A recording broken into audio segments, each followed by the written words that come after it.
sempat viral di media sosial atas laporannya di Polsek Biringkanaya, Kota Makassar soal suaminya hilang. Kini Datu menyesal. Bagaimana tidak, rupanya dia dan lelaki bernama Hagai bukan pasangan suami istri, namun hanya sebatas pacaran. Melalui potongan video yang beredar di kalangan jurnalis, Datu memohon maaf di hadapan polisi. Dalam hal ini, Polsek Biringkanaya.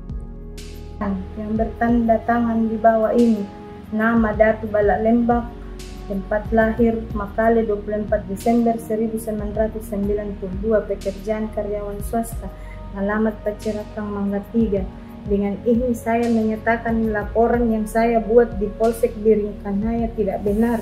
Saya dan Hagai bukan merupakan suami istri dan hanya pacaran, dan membuat berita bohong dan dokumen palsu berupa akta pernikahan dan kartu keluarga beserta KTP palsu yang berstatus kawin yang saya dapatkan dari teman saya Eko yang berada di Semarang melalui online.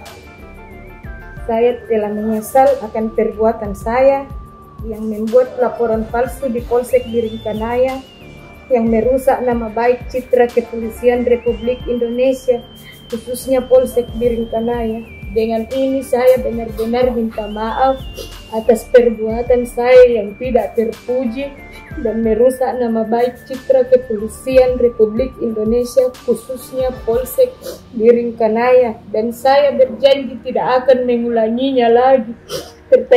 Pernyataan ini dibuat tanpa paksaan dari pihak manapun. Makassar, 4 Januari 2023, tertanda Datu Balak Lembang. Terima kasih.